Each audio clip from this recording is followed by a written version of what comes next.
Steve saw My Soul to Take, and Charlie saw Survival of the Dead.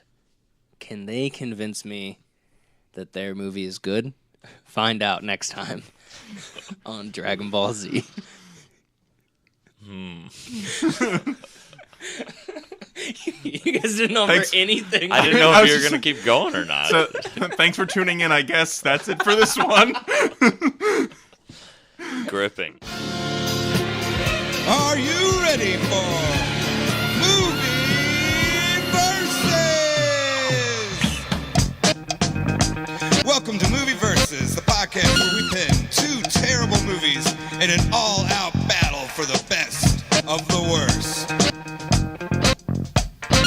Here are your hosts, Tyler Lamb, Charlie Pixley, and Steve Channing. All on Movie Versus!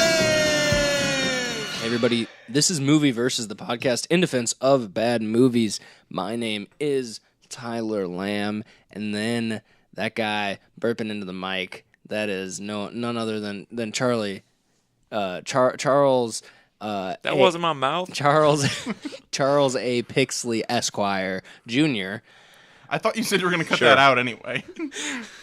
Cut what out? His burping. Oh yeah, the stuff beforehand, but he burped while I was doing the Movie Versus intro.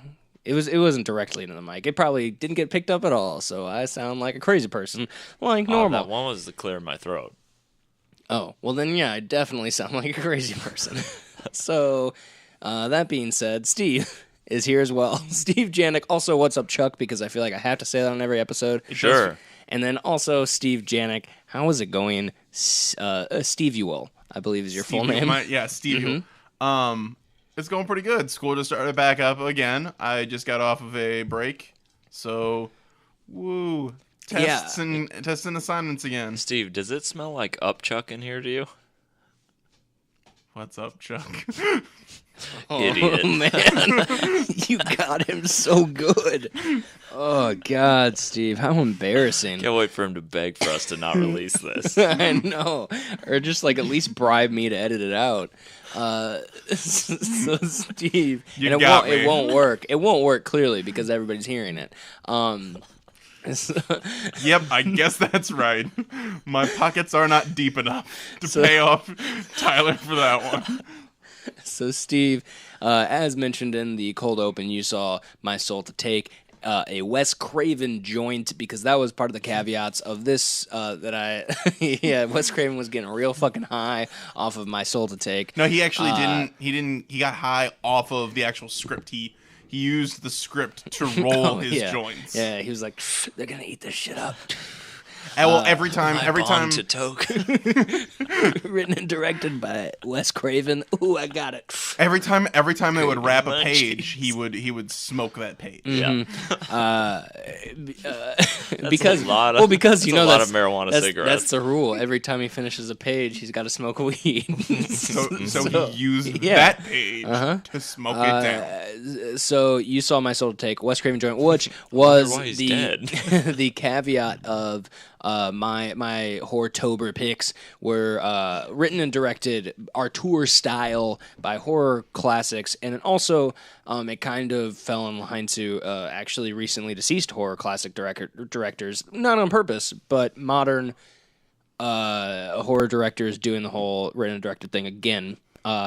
Steve, again, My Soul to Take, and Charlie with the George A. Romero fatty blunt Survival of the Dead. And so I guess you can assume what that's about. But I'm just gonna go ahead and go in and let's get some. I'm doing the same thing. People listening, frequent listeners, have last full episode, Charlie had a full-on point system, and I liked how that went. So I'm doing kind of something similar, but I do want to hear a quick, if not brief, synopses of these films before we go into these actual answers. And so, because I want to know what's going on at least in these movies. No, that's good. Honestly, mine's a little complicated. Yeah, well, honestly, I don't think that I remember enough from the trailers, and I don't think that the trailers showed a whole enough, if that makes sense. Because there's always like some things in the background that make it make more sense. Sure. Yeah. So Charlie, if you can go in and give me a quick little rundown of just synopsis. what's going on. Yeah, please. Okay. So imagine, like, remember when we saw the trailers, we were like, okay, is this like Hatfield and McCoy's, or is it Hatfields and McCoy? Whatever. I said the fighting families on an island. Yeah. With zombies. So they're having their family dispute on a safe island, more or less. Like, it had a few zombies, but they've pretty much got it under control. But the main story follows those families, and then this, like, all the people left in this army platoon that are trying to find somewhere to survive, and they get tangled up in the family drama. Oh, really? See, I guess I didn't catch that was actually like the main plot of the movie was that family. I would say it's about half of it. I actually find that kind of interesting about the fact, like a zombie movie, but it's Hatfields, pretty much safe from the rest of Hatfields it. and McCoys, because it's like they're being reverted back to that kind of living style. They're zombies, but they hate each other more than they hate the zombies. Well, yeah, right. It's the enemy of my enemy is my enemy. Yeah, but this is two hardcore Irish families, and it's the Muldoons Jesus. versus the O'Learys. Oh my god. Are they like fighting over fucking potatoes? Like, Jesus Christ. Maybe. No. Okay. I was like, please tell me they are. Don't tell me that this It's is more bad. over the Ridiculous. land. Like, Okay, it's who like gets- don't make George Is there racist oil? on his Is there deathbed. oil on the land? No, Steve. There's their oil on the land. Then there oil. All right. So is that your little brief little well, synopsis? so Do you wanna one of the guys from one of the leaders of the family that everybody... Well, just to preface this, on the trailer, because people listening didn't hear our Sure. trailer reactions yet, soon though, for future episodes. In the trailer, it's some military people see that there's like an island that is kind of like a... I'm gonna go into Oh, it okay, more. okay. So, but to go back to the beginning, so there's the two main families, and all of them start to side with one of the guys, and they're like, "Hey, the other guy's kind of fucked up." So they all decide to like, "Hey, you got to leave the island, or we're gonna kill you. We'll send you away with a boat and supplies, and anybody that wants to go with you can, but you got to get out of here because everybody hates you and you're going crazy." So he leaves. But then he starts... Sounds like my family. He starts broadcasting that there's this island that he can take people to. So he's trying to get people to help go and like take the island back from them. So he just so happens to get like this. I think there's like 5 or 6 military people to come by, and they're just looking for anywhere to just start a life. So he gets a hold of them, and he's like, "We can go back to this island." They don't know that, like, Yeah. he's trying to take it back. This guy's trying to go back to an island. Yeah. Is his name Jack, and is he from season 4 of Lost? Oh, I thought you were gonna go with Samurai Jack, and I was like, it's not the past, Tyler. No, that's a reference that Is I his make. name I make Jack, to and he's a child in a man's body. whenever somebody. Anyway, yeah, go ahead. Is that? I mean, that's like the... Yeah, okay. the I didn't know if I beginning of the cut you story. off or if that was. No, I mean, how far would you like me to go into it? Well, you told me it's the kind of family dispute thing for most of the movie, and that's, I don't know. That sounds. That's good enough. Okay. That's good enough for now, and it's long enough as well. Good enough. Mission accomplished. Exactly. That's my accomplishment in bed every night with my girlfriend. Am I right, boys? Oh, I thought you were gonna be real sad and go with myself. Not high-fiving for that one. So, Steve, give me a little rundown. Just a quick little. Okay, so this movie Sprint. starts off with a woman who's pregnant watching some news footage about the Riverside Ripper or Riverton Ripper. I think it's Riverton Ripper. It doesn't even remember the name of his. I'm kidding. They just call him the Ripper most of the time, but it's the Riverton Ripper. They call me the Ripper. He likes to thrash. But they're showing a been picture. killing. They're showing a picture of him killing his latest victim, and like they can see a knife with the word vengeance written on it. And so the woman who's pregnant is like, Wait, somebody snapped a picture Yeah, of wait, him what? stabbing. it's like no, That's- Like security CCTV? footage. Yeah. Oh, okay. And it's that high quality that they can see vengeance written on a blade? It's pretty close. It's a pretty close shot. I like the idea better with somebody with a Polaroid. It's like, oh shit. Polaroid. No, an Instamatic, dude. It's 2010. So like bad. she goes downstairs to talk to her husband, who's currently making like a rocking horse for their child that's about to be born, and she's like, "Honey, come up here. It's this footage is freaking me out." So as he's coming upstairs, he falls and hits his head, and underneath his workbench is that knife. And like he hears a noise and just like immediately flips it out naturally, and then he like puts it away, and then flips what out? the knife, because he finds a knife. So it's like a switchblade. blade. Yeah. Oh, okay.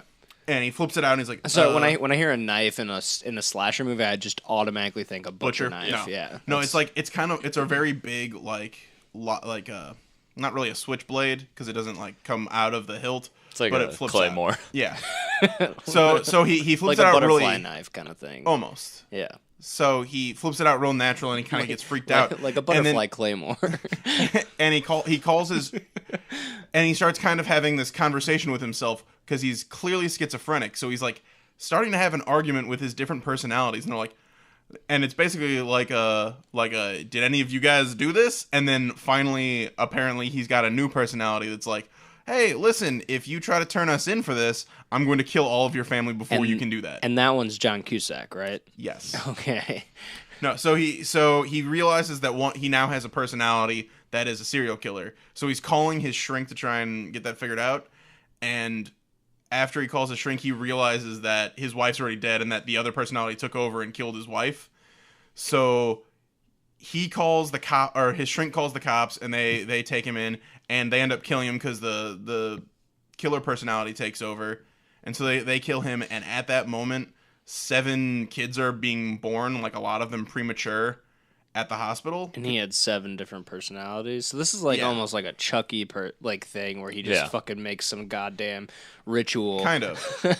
Well, I mean, and that's kind of the thing. Minute 1 of the movie, you're already thrown into this supernatural shit, which I guess I'm fine with. But with Chucky, it is kind of weird where it's just like this guy in a fucking toy shop getting gunned down. He's just like, well, no, he makes an impromptu gigantic pentagram, and there's a storm coming around. What's even better is that someone came in the next day and was like, again, cleaned up the blood and put that Chucky doll back up on the shelf.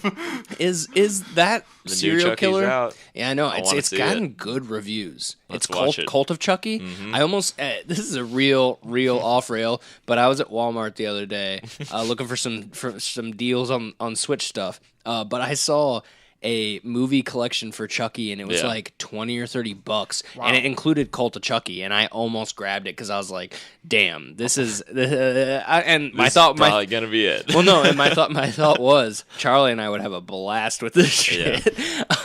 But is Brad Dourif even the killer at the beginning of that movie? At the beginning of the first Chucky. Yeah. Yeah. Oh, okay. I believe so. Okay. All right. As long as Brad Dourif is actually, as long as he's finally playing a really creepy guy in a movie, then I'm just, because I feel like he's typecasted as somebody who's just normal looking and not like totally sinister all the time. Like when he was Wormtongue and Lord of the Rings, he just looks so innocent and Yeah. Anyway, I saw a deal like that too at Walmart, but it was like I think all 7 of the Leprechaun movies, and I think it was about $15, and I still was like, eh. Yeah. Well, no, that's why I told Steve, I told Charlie this. I also saw it was like Friday the 13th 8-disc collection for $20. I was like, ooh, and I picked it up and I looked at the back, and Jason Goes to Hell and Jason X weren't in it, so I was just like, back on the shelf. You should have told a manager or something. Yeah, like, this Is product's this correct? defective. Did someone take something out of this? Excuse me, a couple discs are missing. Or can I get the discounted price for damaged good? Yeah. Sorry, Steve. Yeah. Anyway. You should be. Well, no, wait, we should be, I guess. So after So that, Brad Dourif is making a pentagram. no. So anyway, this guy dies.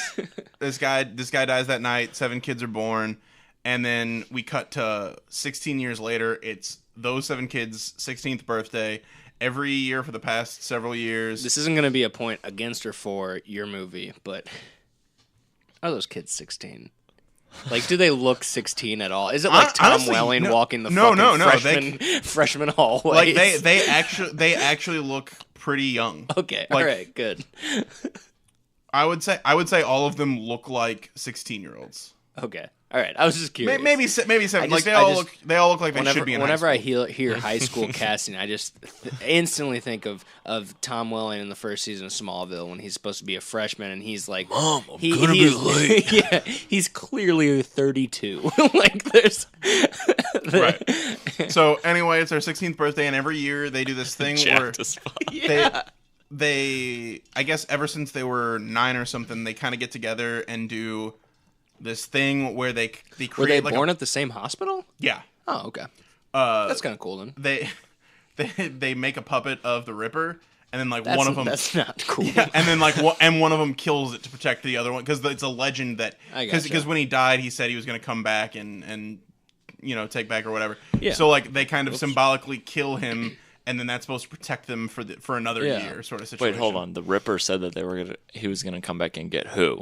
The kids that are born that day, because like So in his dying breath, he's like, "I'm gonna get you, fucking kids." Babies Well, born no. today. yeah, well because like because the weird thing was like a It's bunch all of your fault. like almost all the kids that were born were like a couple weeks premature. Yeah, no, I do like. Okay. And when I said "oh cool," like I actually do. That's kind of a cool. If you lived in a town, Yeah. and you and 7 other kids all were born on the same day, and you actually like made it a point to just kind of like fucking hang out that day. That's Yeah. I mean that's kind of cool to me. Like, and this continue, but this is also an interesting idea as well. I think both Right. of these are.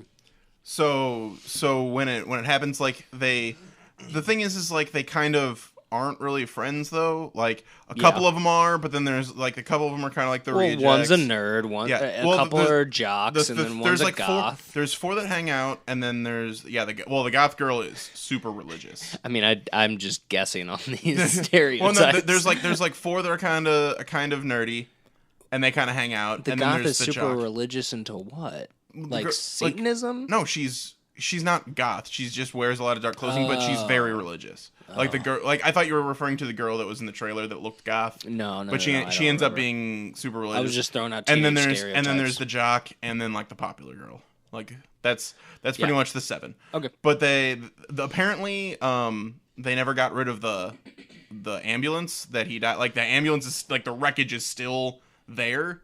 It's kind of like a memorial to the people that he ended That's up killing. terrible. I know, it's super creepy. But so every year that's where they do the puppet murder thing. So like the ambulance where he died. So also, it's not only is it just fucking there, but it is just open for people to rummage around. Well, yeah, it's kind of like its own shrine sort of thing. Like people put candles to commemorate the people that he ended up killing. I mean, there's not even like just a rope around it. Be like, don't get too close. Okay. Nope, super sketchy. All Town, right. well, the I'm thing also is, imagining it's like near a body of water and Yeah, like it's near- outside it's of near a lake. woods. yeah, pretty much. Okay. Yeah. Wow. It's almost not even guessing. It's just you just know. But like as it's starting up, the cop who ended up A catching little bit of fog. the cop who killed the Ripper, he mentions that they're getting ready to tear it down. Like they're like, we're finally getting this cleaned up. I don't know. He's like, this is stupid. Why is this still here? This is I'm ridiculous. just imagining you said tear it down, so it made me think of like somebody with just a sledgehammer going up to an ambulance car and like, time to tear this down. Instead of just, getting a tow truck. And Yeah. pulling it out. So what ends up happening is the main character Bug, the cops come in and break up because it's like Wait, so not the main human character, the main Yes. the main bug 'cause character. in the crossover between this and Bug's life. But so Bug, the main character, he it's his turn. It's his first turn to kill. Is that his the Ripper. real name? No, Okay, good. but the cops show up before he can do it. So this is the first year that they haven't killed the Ripper, and they're like, "That's a bad omen." And so, I mean, they don't say it like I was about no to ask you character, that. no character. There's no weird like quasi Italian. It's a bad omen. Hey, I'm looking here. Yeah, that doesn't happen. Some random one of the kids has a New York accent. So anyway, the next day, like he and a couple other ones kind of have a weird feeling about the whole situation, and then they just kind of start getting picked off one by one after Bug also starts showing some weird signs like antenna. No, he starts like having these weird psychological episodes where he's like saying things exactly verbatim of what other people have said and start taking on their mannerisms, like the other of the seven. Looks in the mirror and sees Jeff Goldblum. He does start seeing the people who have already died in the mirror. Like the other of the seven, like once some of them have been killed off. Okay, that's what I was gonna ask. Yeah, like once they have died, he starts seeing them. Not to be rude, but wrap up your little. No, that's I about, feel like, you've been going a little long with this. Yeah. Yeah, it's totally my fault that we've been going a little long on this. Yeah, Steve, you always go way too long on your synopsis. No, but that's pretty much the thing. Like they start being picked off throughout a school day, and then he starts seeing things, and then it kind of ends with the whole face off with the villain. Okay, gotcha. All right, the Ripper. What's his real name, by the way, real quick? The Ripper? No, Bug. Adam. Okay, can we call him Adam from now on? Okay, cool. Well, it's weird because they call him Bug, but they kind of really abandon that nickname real early. Why do they call him Bug? I don't know. All right, perfect. So, off of my point system, so far you guys have not gotten any specific points. So I have obviously made judgments based off of movies, based off things, but I'm going off this goddamn point system. Okay. And the first one I got the number with the first spook. I gave you guys a little list. I gave you spooks, goofs, and then a couple other things that I think I'm going to mention when they get there because they're specific questions.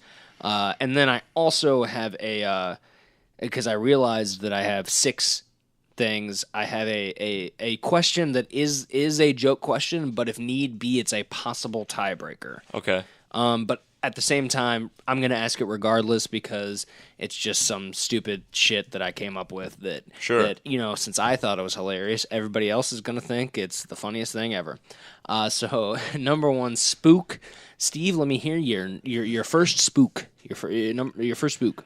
Okay, so I was debating on whether this should be the best one or the second best one. I think I'm going to go with my second best one first. Okay. Yep. But I was debating. I think that's go with. But I was debating on whether or not it should be my first or second. But I think because it was kind of at the point where you were expecting a spook. Ooh. Even though it did make me jump, like it caught me off guard. Like it's still in a place where you're kind of expecting the spook. So after the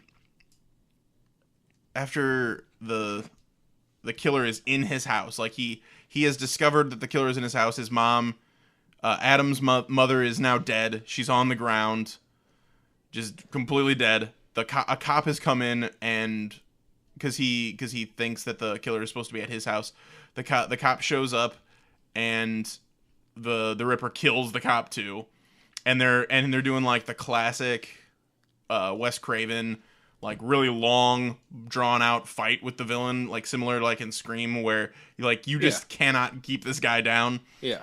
And let me ask: is there a character named Jack in this movie? Jack? Yeah. No, I don't believe so. Okay, cool. You just keep calling this guy the Ripper, and I'm like, it's obviously the character named Jack. No.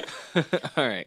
No, it's not. So he ends up grabbing the cop's gun and shooting him for a while, and the Ripper kind of takes off.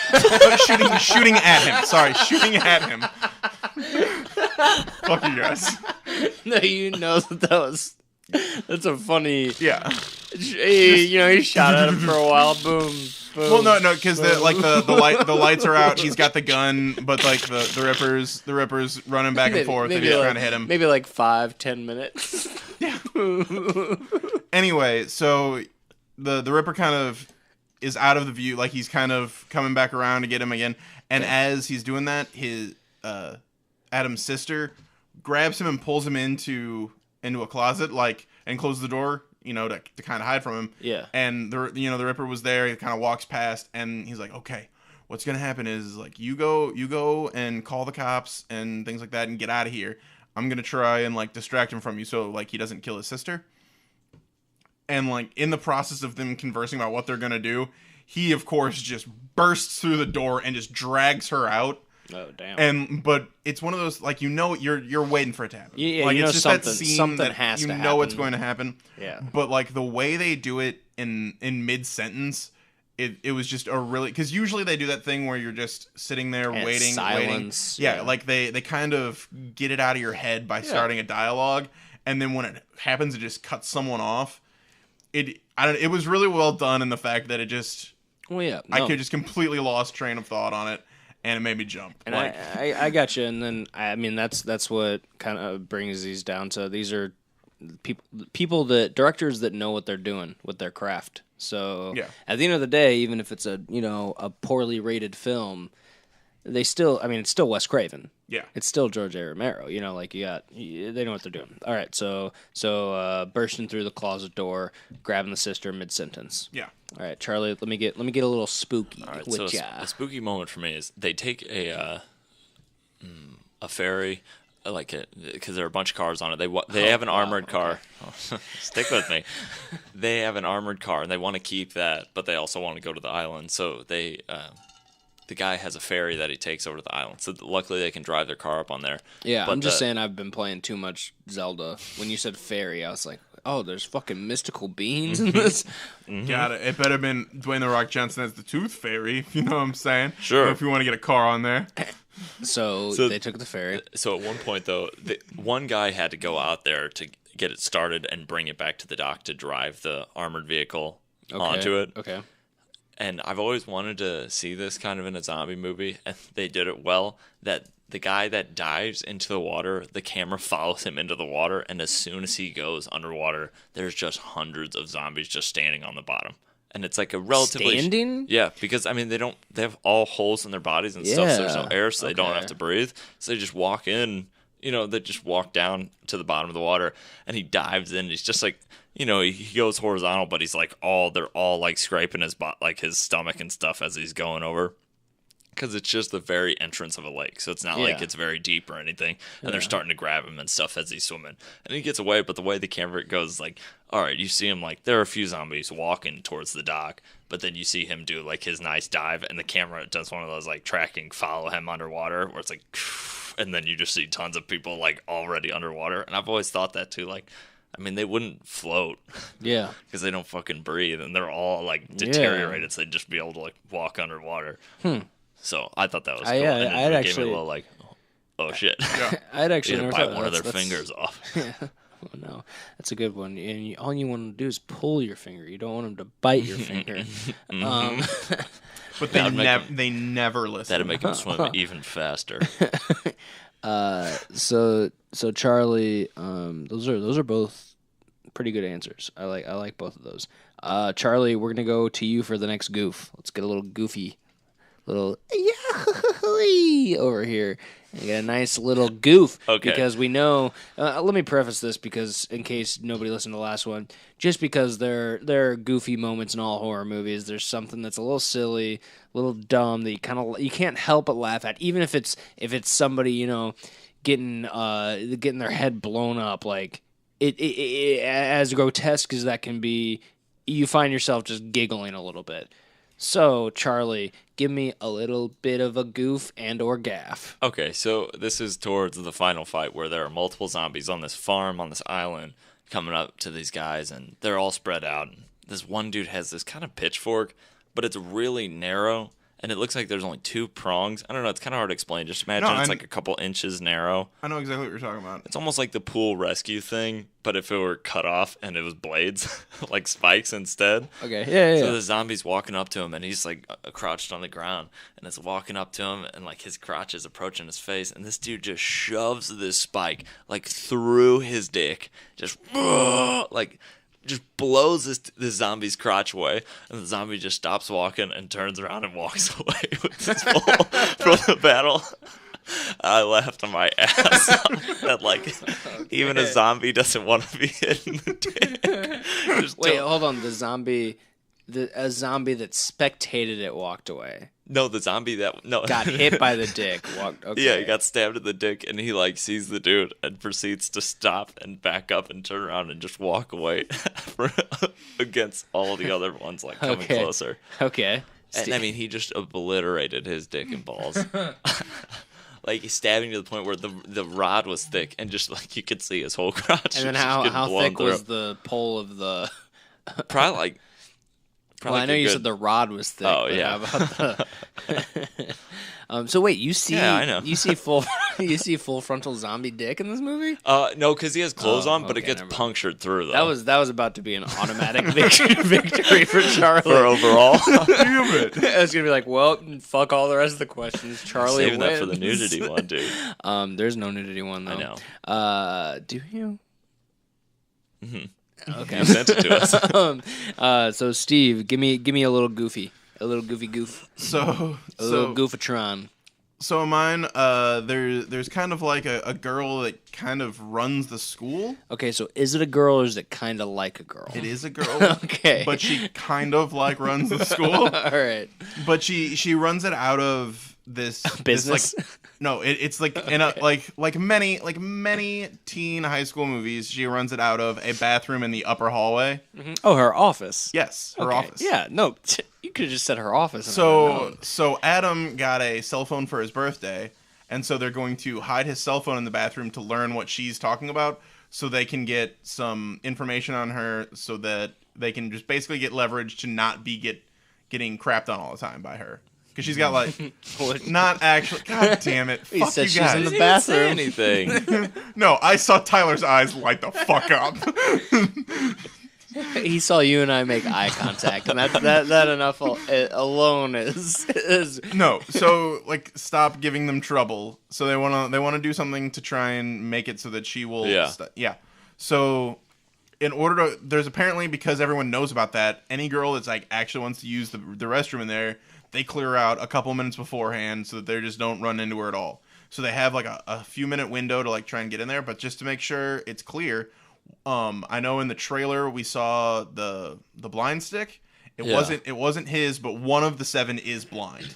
Oh, we just kept seeing him walking with that. Okay, Yeah, fair enough. it was just near him. So they were like, "Is this guy blind or what?" So they send the blind kid into the bathroom, and he's just like, "Oh, I'm sorry, I'm blind." Was he poking people's girls' boobs with his blind stick? No, because he's actually blind. It's not like it's a fake blind. Oh, yeah, I don't think you're you're right, supposed you're to poke right. that high, too. It's a fake mistake I'm of going just- into the room. Not a. I guess I'm taking the term goof too far. Like it's a whole bit of him be like, oh, like it's Yeah. like fucking American Pie, and he's like, I'm blind. Oh, hey, what are these things that feel let me like see bags your- of sand? Let me see your face. Just so everybody Proceeds knows. to molest her. Yeah, exactly. Steve, No, like that scene from no. Dude, Where's My Car? No, yeah, I no. don't Hey, know. hey, we're all goofing No, that's around. exactly what we're talking about. That was funny. Exactly, we're all goofing around. We're not like accusing you of actually being a fucking shithead. But Okay, I good. just want to point out that Steve said, "Let me see your face," and then put both his hands up and started squeezing. Honking motions. Yeah, honking motions, and that's what made that funny. But Steve, no, we understand, and I hope Right. that everybody understands that we're all just joking. We would never act like we're blind and go into Right. Only if we were legit blind. But like we would never act like we're blind. I just thought it was funny that they were like, all right, let's use this to our advantage to try and not like completely screw everything up. Oh, so the goof is the fact that they were like, "Hey, blind kid, go in there." Yeah. Okay, that's not bad, man. Those are What if he walked in and he's like, "Oh, what? I'm deaf." but like there were girls in there, and he's like, "What? I'm blind." And they're like, "Your bathroom's down the hall, Jerome." And he's like, "Oh, I'm sorry, I'm not used to being in this part of the building." so far. These are both like vast. They're both your answers on both categories are like different enough that it is definitely getting kind of hard Sure. to Sure. yeah. This is okay. So I'm going to go ahead and do something that I mentioned about horror films the last episode a few times and subvert expectations and go into I'm not going into goofs and gaffs and spooks and splats. Splats, dude! I got so many splats in my movie. I'm going to take a little break from that, and I'm going to go into the other question that one of the other questions. Actually, let's go with. I'm going to go with this one. Steve, horror movies, people in horror movies. There's always at least one moment where somebody does something like I can throw this out there right now at the top of my head: a Wes Craven joint, Scream. Yeah. We'll relate it to that. Sydney runs up the fucking stairs, getting chased by Ghostface. Ghostface. I was thinking Scream Face. Yeah, it's not Scream Face. Ghostface Killer. Ghostface Killer. He's got that hat on. You know it's him, and he's like just like. And he's doing all the New York slang. He's wearing Timberlands. That's why she could get away. They were 3 sizes too big, not tied. He's wearing a Knicks jersey. Yeah, he's the killer, so he's wearing Timberland skinned boots. So I want to ask you, what was the I'm sure there's more than one in both of your guys' movies, but what was the pinnacle, oh my god, what are you doing? This is a moment, like who on earth would react like that, and why are you doing this? Steve, tell me, what was the idiot moment of your movie? It's kind of it's not really an idiot moment. It's more of like I don't understand why this was the thing that someone was doing. That's pretty much that's But it's not like, oh my god, in this situation I wouldn't do that. It was more so we've already talked about Jerome, the blind of the 7. Fix your mic a little bit. It's a little crooked. Okay. Jerome. Okay. So we already talked about Jerome, the blind of the 7. And what happens is Adam, his best friend, who is, I believe he was Alex. His best friend was Alex. And Alex would come to his house and go through the window, like Katie Holmes in the old Dawson's Creek. But he would come in through his window to like hang out and talk to him, or like the Johnny Depp knockoff in Scream. Exactly, and except Adam's room is on the 2nd story, right? So at the end of the movie, Adam goes into his closet and he thinks the killer's in there, but when he opens the door, it's Jerome, and Jerome's been stabbed. And Jerome says that he came over to talk to him. Hold on, was he stabbed with his own walking stick? No. Oh, damn it! When he said when he came over, he was coming in through the window, and the killer stabbed him. No, and the killer stabbed him and then left him for dead. And then so he snuck into the closet and was hiding until he could find a time to call the police. Okay. And at that point, I thought, how is the blind kid finding his way up to the 2nd story on the roof and climbing in through the window? And I just thought, is that the safest place for him to be? So it may not have been like I'd love to see that deleted scene. I just want to point out that now I have 2 notes on 2 different things that are both blind kid for Steve. But the thing is, it's like, yes, I'm fine with him. I'm sure he's a very able-bodied person, like he's very able to do things, but there's a point when you're maybe you shouldn't be climbing up the 2nd story somehow. What is a situation where you can fall to your death? Like unless there is a step ladder right there, they never show the outside. That's what I'm saying. Unless then Belushi's in Animal House. Exactly. Wait, the good Belushi or the bad Belushi? It depends on who you are. Oh, and I don't want to talk to those. Yeah, I was about to say. Not Jim. Okay, good. You said Animal House, so I knew. Yeah. But no, yeah. Unless they like showed a step ladder outside of the window, it's like, okay, are there vines? Are there trees? Either way, he is blind. How is he climbing these? And in a sure-footed way that you're like. I mean, there's just no situation where I would be comfortable as a blind person, like, going up in that area. Well, I mean, you're not comfortable as a seeing person, so... That is a very good point. But also, the entire time I was just like, why wouldn't you use it? Like, up until the point of him getting stabbed, he's just assuming that he's going to talk to his friend. Like, he's not worried about, like, getting around the killer. He's like, I gotta go talk to Adam because we need to, like, talk about the fact that everyone's dead. I also have, in my mind, I imagine him now climbing up vines, like some fucking like a trellis. Yeah, like on the side of the, but he still has the stick, and so in my mind, there's a shot of this movie where Adam's window is like opened a little bit, and then you just see from Adam's bedroom a stick, a stick just oh hey Jerome. Yeah, as he like fucking crawls through. Oh man, I'm a terrible person. So Charlie, what is your idiot moment of survival of the dead? I'm surprised I didn't really get an idiot moment. Go ahead, sorry. No, I was just saying I'm surprised that was the most idiot moment that Steve came up with. Just because, given the movie, because a slasher movie, I feel like you get more idiot moments. Zombie movies, maybe you might get less. You don't have a moment. Even just a man, that person did not react the way that a normal person would react in that situation. And that's closer to how I took the question when you sent it originally. I thought it was why is this thing happening? Like, what? Yes, just and weird. it was a little broader in that sense because I knew. Especially with Romero's kind of style, there would be something where you would be like, "What? Why would you? What?" Very weird with this. That it came through about halfway in, and one of the people gets like lost on their own on the island. One of the military people, and not necessarily captured by the other side, but kind of like held against their will. Like, hey, who are you? Yes, we're gonna keep you here. And he's having a nice dinner with her. Where do you stay? Where are you from? Yeah, and he's telling her about like the history of the families on the island and everything. And he starts bringing up how they've tried to keep the people that have died alive before.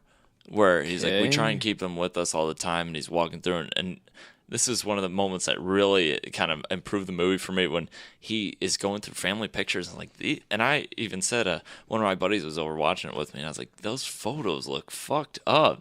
And then the guy mentions like we take these pictures of them after they die so they'll always be with us. And it's like, what? Wait, what do you mean? Yeah, that and then it starts. This whole thing gets a little different then because you realize that they're keeping a lot of the zombies chained up there, and like the postman zombie, they have him chained up near the post office box. The guy who is, and then there's it is very goofy, but they're starting like to like Shaun of the Dead level of like, hey, we found these menial tasks for them to do. No, they can't perform them. Like he just keeps like putting the mail in the mailbox, but they're trying to keep them like jog their memories because they keep learning a little bit of like basic motor functions. He's a zombie who was a postman? Yes. Okay. Yeah. All right, that makes more sense. Yeah, they took whatever roles they had and had like kept them going in it, and they're actually trying to. They keep some of them pinned up on farms with live animals, but they won't eat the live animals. But they're trying to get them to the point where they can, because then they hope to their goal is to find a cure, but they can keep feeding them until then.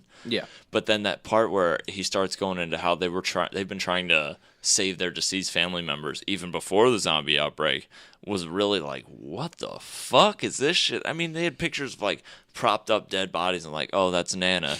And we took this after she was dead, but the dude's completely serious about it. And the girl's like, oh, okay. And then almost like eye rolls off camera like, what the I need to get the fuck out of here. These motherfuckers are crazy. So that to me, I took as more like, what? And it just made it kind of interesting instead of like, we're just trying to survive. It's like, no, there's a little something deeper here where these people would be fucked up even if there wasn't the zombie outbreak, and they'd still be dealing with like post-death weirdness kind of. No, that definitely falls in line to what I was trying to get across with that question, which I am sure you understood when I asked it. So let's take a little detour back and go to some good old fucking scares, dude. Charlie, scare the fucking pants off of me. Okay, I'll. This one's gonna be real quick. It was a moment where sometimes you're watching a movie like this and you just go, "Oh shit!" Yes, because a zombie grabs a guy and pulls his scalp off. I almost exclaimed, "Oh shit!" after you said that.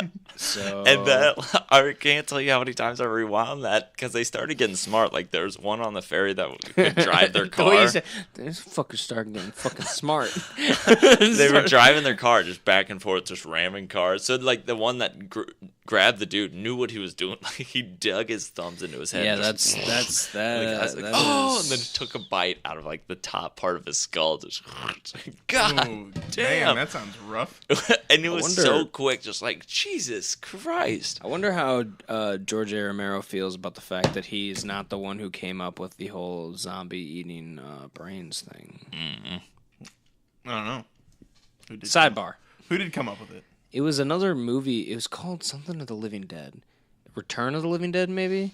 I don't know. It had Living Dead in the title, so it I sounds think like I it might could've- have seen that But one. that it wasn't a. Or I might have seen part of It's one not a of Romero that movie, one. but it's the first movie that it was a. They live off of eating brains. I remember seeing the very end of a movie one time, like really late at night, and it's the very end was a girl. I think it was in like Louisville or Nashville or something, set there, and a woman was like hiding in an attic, and like it was her boyfriend who was now a zombie, and he could talk, and he was talking about how he could smell her brains, and it was coming for him, and like they nuke the town. So right as That's AVP Requiem. and okay, but right as the zombie bursts through like the attic door to like come in and kill her is when like the movie ends, and it's basically just implied that the nuke sets off, and it shows like a couple of the people that were just trying to survive and almost dying right in their last moment before Gotcha. the nuke goes off. Huh. Yeah, it's Return of the Living Dead, and I do remember seeing this film as a child, like one of those late night, you know how Right. like AMC say like shows late night movies, and me being a kid, Tanner, and classic movies. I guess I Staying up late at night I or was something. I was staying up late at night, and I was lucky enough to have like one of those little beat off stations as Charlie was just just miming. No. Do that a lot to zombie movies? I was lucky enough to have one of the like a tiny little TV inside of my room, and I kind of remember a night where I was just going through and getting to a movie where like seeing zombies, like no in my mind, because I think I was young enough that I wasn't really aware of what the fuck zombies were like Yeah. in pop culture, and then seeing like clips of these decayed humans. Like the last time I saw a zombie creature was like The Shining. Right. And so I'm like, oh, so that, old lady from the bathtub got away. And now there were scenes of these people just like literally like chunks of brain, like eating. Yeah. And as a kid, I was mortified. I was like, Yeah. oh my. Understandably so. Yeah. Everybody is now like, well, this explains a lot. writing down in their little fucking psychologist. In their log. Yeah, their log that they keep of all our psychosis. But yeah, no, I was really like fucked up for a few days of being like, oh my God, I saw people eating people's brains. And I don't know who, like, I'm sure one of my parents, I probably eventually was just like, yeah, I saw this. And they were just like, it was a movie. It's fake. And I was like, no. Like Tyler. That was clearly a documentary set Yeah. in real time. Tyler, don't worry. That only actually still happens in certain parts of the world. Honestly, like, I could honestly imagine my family saying that to me to fuck with me. Just be like, oh, don't worry. You don't have to worry about that here. What? What do you mean here? Oh, we're fine. Over in Hazelwood. Yeah, exactly. Nice topical, well, not topical, geographical Yeah, joke regional jokes from over where, here. where Got I grew 'em. up. Yeah, and my dad fucking worked at Hazelwood, so that's even worse. Okay, Burn. yeah. So, Return of the Living Dead was the first one with the zombie. Blah blah blah blah. Hold on, I'm trying to block this this little scorecard. So I just asked the Second spook from Charlie. Okay, good, because I was about to freak out because I didn't have yours written down. So Steve, what is? Give me some chills. Give me some spooky, scary little. So this guy, when he murders his wife and is trying to murder his oldest daughter, She's 3 years old. He's trying to get at her. He's going to kill her because he's got to pay off his debt. He said that if he tried to turn him in, he would kill his whole family. So his 3-year-old daughter is in her room with the door locked. This is still the beginning. Yes. Okay. So he is trying to get to his daughter. He's stabbing through the door. He gets killed. He gets killed in a standoff with some cops. And he goes, "I'm gonna get you, bitch." No, he actually says, "Open the door, you little bitch," as he's like trying to kick it in to get to her. So should have saved that for your moment. You knew it was a Wes Craven movie. Yeah, exactly. I mean, you fucking little. I mean, it happens a couple times. You bitch. So the cops find him. They shoot him a couple times. For a while. Yeah, they actually do shoot him. They probably get like 6 bullets in him before he goes down. Mm-hmm. And he's in the ambulance. And as they're calling ahead to say who it is, you actually this was, I thought, like a really good thing, because it was one of those moments where it didn't all feel like they just kind of like exposition it all at you like quickly.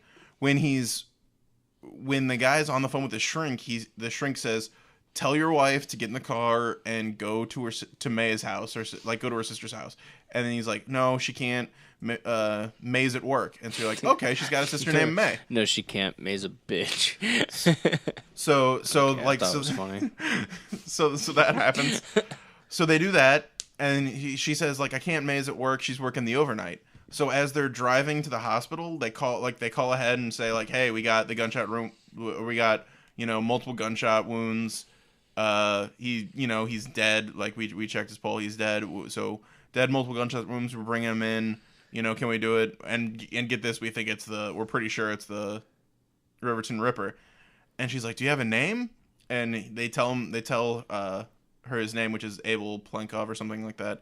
And she gets like this weird look on her face. And then someone in the background says like, "Hey, May, we gotta deal with all these kids," because she's a nurse in the premature, or not, the nurse ward. Yeah, pediatrics. Wow. Okay. Pediatrics or neonatal things like that. Close. So they establish that this woman is the sister of the woman who just died and was killed by this guy. Like, they do it in a really good way that isn't just like, yeah, "Hey, or like they didn't call her and then her go, "What? That's my brother-in-law." Like, it wasn't it wasn't just completely laid out. Oh my god. Yeah. Like, so I thought it was really well done in a couple little things. Anyway, but the real point is okay. The one of the cops that's in the thing, or that's in the ambulance, is like, "Hey, Joe, is this the evidence bag?" And she like leans over to get it. And it's just a bag of weed. No, the dude has his knife again because it was in the evidence bag, and slits the throat of this cop. Oh, gets up and starts attacking the other cop, and that's when the ambulance goes off the road and flips over and crashes, and they actually never recover a body for him. So that becomes like a part of this thing where is it the actual Riverton Ripper, or is it one of these kids that's fulfilling out this thing? So it kind of creates this extra who's the killer situation. It also makes, why the fuck would you leave that shit up there as a quote unquote memorial when there was never a body found, except for, I'm assuming, the ambulance drivers? Yeah. Well, the woman who gets her throat the woman who gets her throat slit actually survives, because she's like, and today. Both of the cops that were in the back. Sorry if you listen and you have a slit throat. They both make it. The ambulance driver does not. Okay. And then, but like him jump, like, because they had taken me because they had taken me out of the thought that he was coming back again with this whole like, "Oh man, that's the woman who just died sister," like. And then they just like spring that on me. I was like, "Oh crap! Like, you did it to me. You did it to me." Well, technically at this time it was, "You did it to me the first time." So Steve, while you're still at it, I'm gonna go with the next question. How did you? What have you ever seen? No, you have seen the little like fucking meme of the dude putting the salt on top of Salt Bay. So the movie is that fucking meat. And then Wes Craven is the fucking dude just fucking putting his goddamn salt on top of that meat, which is the film. So what was that salt? How did you know this was a Wes? What did you go? You were like, oh, Wessie baby, you did it again. Like, what was the for me, like Cravey baby probably would have been better. that meaty Cravey. Mm-hmm. So the idea is like it does have some similarities to both Nightmare on Elm Street and Scream. Okay. From not the bitch lots of bitches. the bitch from Nightmare on Elm Street, and also it's like the kind of spiritual successor sort of thing, like a spiritual vengeance demon sort of situation. Yeah, is kind of similar. But honestly, there was a lot more about the Scream. Riverdale Rip sticker. And I'm gonna put this out there, and I think the stones on this dude for making a absolute mockery of slasher films, for fucking like that is a franchise he makes, and then he just goes right back in. Yeah. like the fucking just cojones on this guy. But there's a scene where the popular girl and the jock they have sex. No, she hates him. He's he's a goon and she hates him, but like he's always trying. So he's played by Sean Michael Scott. Or Sean William Scott? Sean William Scott, yeah, not Michael Scott. No. Yeah. Anyway. No, see, he's always trying to get her to sleep with him. And so she's like, yeah, sure. He's like, come on, just a BJ. She's like, yeah. and she's finally just like, just yeah. HJ, maybe a ZJ. She's like, fine, I'll do it. We'll do it in the woods. Just give me 60 seconds before you come in. And like, she's not going to meet him. Wait, she's just leaving. 60 seconds before he comes in, or 60 seconds before he meets her. 60 seconds before he meets her. Okay. So she goes into the woods, and she's clearly just going home. And props to her. That's fucking funny. and he goes into the woods chasing her because he's like, you bitch. Okay, yeah. Okay. So this guy's a piece of shit. No, this guy's a huge piece of shit. So I like the idea of a guy running through the woods just yelling, "You bitch! You bitch!" So I while was they're told I would get my dick sucked. so while they're in I'm owed everything. While they're in the woods, she does like girl running from somebody in the woods fall. Fuck. Okay. So yeah. she falls. You could have just said she does girl running in a horror movie. Yeah. Like that's. No, I mean, yeah, the girl running in the woods in a horror movie. So any falls. horror movie, if a girl runs, she's going to fucking like just eat shit. Like they don't just fall; they're just like. And they like fucking slide in dirt for 3 feet, and then they're like, "Oh man, it's too bad I just tripped over my own feet, I guess." My ankle sprained. Yeah. So when she falls, the killer picks up her phone, and she's still leaving. New phone, who dis? But the jock calls her phone, and when she picks up, he starts talking to her, and he's like, "Hey, listen, I'm sorry. Don't call the cops. Like, don't call the cops and tell on me and things like that." And then like he kind of goes through that, and then the killer is like, "Hey, it's me," and then that's kind of where like, "Hey, it's not who you think it is." Fuck you guys. You said it. I know, but you know what I meant. Yeah. Don't call the cops. By the way, I'm the killer. Hey, it's me. But the killer reveals that he's not talking to the girl, and then they kind of do like a sort of response sort of thing that's very reminiscent of the opening scene of Scream. Yeah, that's what I was hearing that. Yeah, and then also there's a big misdirection at the end with who the killer is, which I think is also kind of reminiscent of Scream. It was Freddy the whole time. No. So you find out that Adam, the main character, is the actual son of the Riverton Ripper, and that his older sister was that 3-year-old that was there. Okay. So you find out that his older sister was, and so like you kind of start to think that maybe his sister is the killer. And so they kind of do that misdirection, but then while he's in the extended fight, she pulls him into the closet, and that's when you're like, oh, she's definitely not the killer now. Yeah, so it's again. So like once again, like Scream level, like a really good misdirect. Yeah. Okay. And then the final fight is a very long and extended scene of like the killer coming in, attacking, leaving, and coming back in, where. And I truly think this, just like in Scream, where they do kind of give you clues the entire time of who the killer is. But, like, it's really done well enough that it's kind of hard to track in the moment sort of situation. I feel you. So Charlie, how did you know that this, just besides the fact that it had a of the dead in the title? Oh well, shit. Hold on. How did Hold on, I got this. Like, what part? What part? Done with those What notes. part did George A. Romero just fucking spit in his hand and rub it on his stamp and for lubricant to get his stamp on this film? So I always think of, and this actually came to me pretty quickly after I read the question. Yeah. I remember in, what's the first one that he did? Is it Night or Dawn? Night of the Living Dead. Night of the is Living the Dead. first one, I That believe scene so. where the mom is coming to confronted get you, with like Barbara. having to try and kill her daughter, and the daughter ends up killing her. You remember in the basement Inside scene? of the okay, yeah. That always like fucked me up as a kid. Like that just was so Yeah. twisted.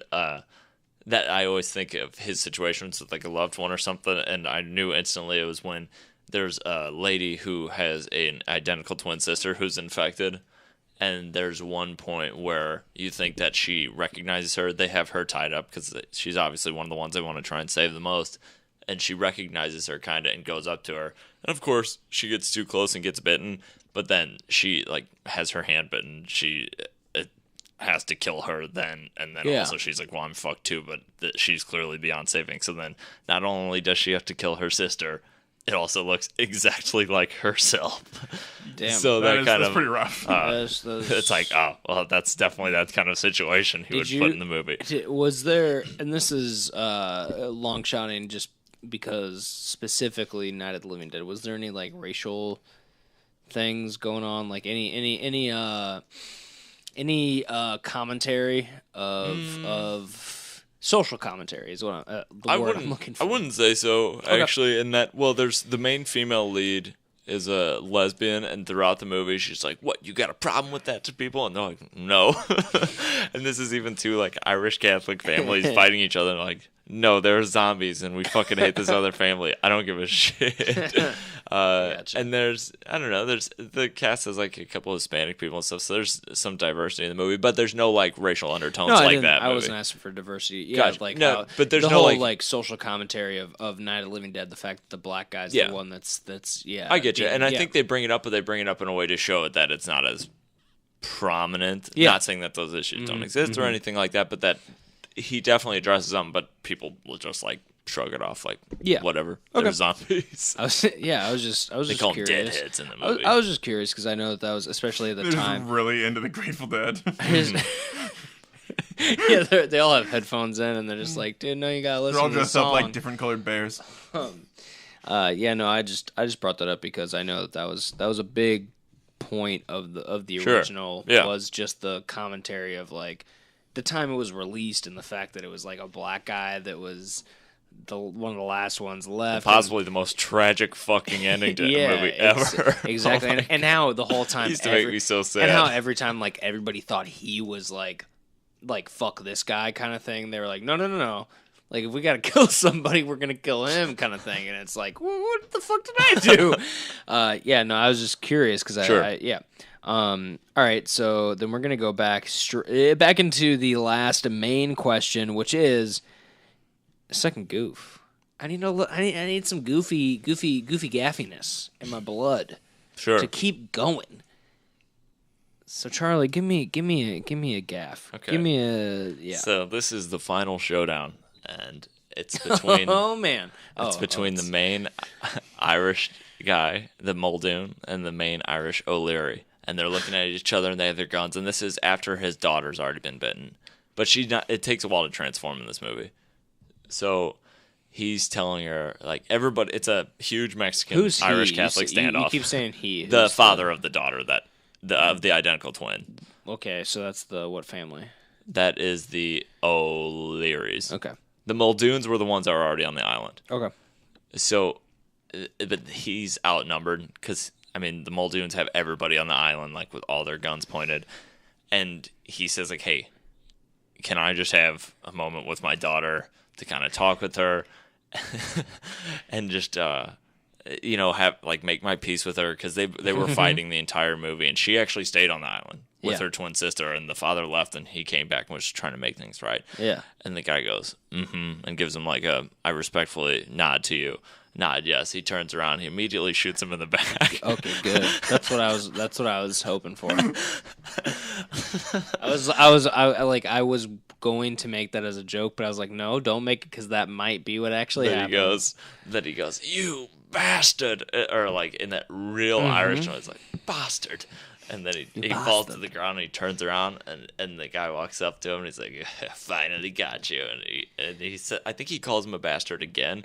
And then he pulls out his secret handgun he has earlier in the movie. One of those like wrist ones that he could like flick out to have a little gun and just shoots him twice in the chest. And then that guy goes, oh. Wait, the guy on the ground that got hit by the shotgun pulls out and shoots him and he falls like just right 5 feet in front of him. It's just like some Shakespearean shit where it's just like it's the end of the movie. Everybody's fucking dying. Yeah, they give each other a little kiss because they're like, this is it. Like, we need to... But that's always fucking funny. And when somebody's like, you're just going to have to shoot me, which does also happen in this movie, and somebody just shoots him then. But just like, give me a moment. Turns around, he's just like, all right. Hits him in the back like a goddamn coward. Like an animal. Yeah. Okay, so Steve. It was a real gaff. Yeah. Steve, give me another G word that I can't think of that relates to laughs or funny.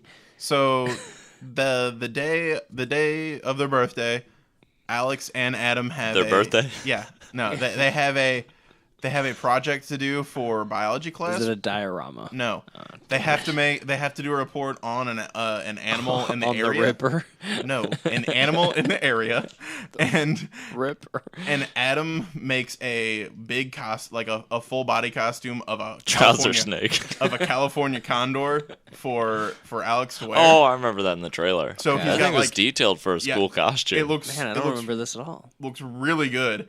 And so it's like this full body thing, and the guy and Alex is like flying, like fake flying around the room, and he's like clipping people with the wings. And Adam gets to the point where he's talking. He says, these big animals, they have two forms of defense. And like as he's going around, like everyone's kind of making way, and everyone kind of gets out of the way. But Brandon, the school bully, the jock guy, he's just sitting in his chair, acting like a hard ass. Just staring him down, and he flies up to him and he's like, they have two defenses against people that mess with them, even if they hurt one feather on their body. And he reaches up and like plucks a feather off the costume, like what are you gonna do now? And the mouth opens up and it just sprays vomit all over him and just covers him with this green shit. And he gets up and he's like, I'm gonna fucking kill you. And he's getting ready to pound him, and he's like, but that's not their only defense. If that doesn't deter... Hold on. So was it vomit or was it shit? It was vomit. And he's about to have sex with the guy? No. You say he's going to pound Shut him? up. So he's like trying to beat him up, and then Adam says, but that's not their only defense. If that doesn't deter the attacker, and he just yells, Alex, bottle 2, and he does it, and then just like... dispels shit all over him from the second bottle. And the way the people react in the classroom, it sounds like it was real, like... Wait, this happened in the class? In the class. Okay. It, like, sprays... Suspended, expelled. Yeah, like, it then sprays... Done. Like, it sounds like the way people were reacting, it seems like it was, like, actual shit that he sprays onto this guy afterwards. And vomit, apparently? I don't know. It was just, like, green stuff that looked like vomit. But, like, they do it, and I was like, wow, that was... crazy that you did that in class, and that your friend was like assault. and that your friend was like, yeah, this is a good idea for a class project. All right. So I thought that was funny. So now we're gonna go into the final question, which is a joke question, but it can be a possible tiebreaker depending on the points. I'm not gonna tell you guys the points though, because I think that I'm going to take the synopses of the movies as well into account. I know I said I wouldn't earlier, but now I think I'm gonna put that into my judgment at least. Maybe not give them points, but maybe weight like a point over another because I'm like, if that makes sense. Does that make sense to be like, Sure. Yeah. Makes sense to me, so I guess that's all that matters. So this final question is, and I can edit it based off of reference getting. Oh, fuck. Yeah. So guys, who was the last one to answer a question?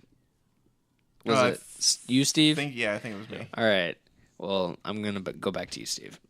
So, Steve, I'm a Hollywood exec.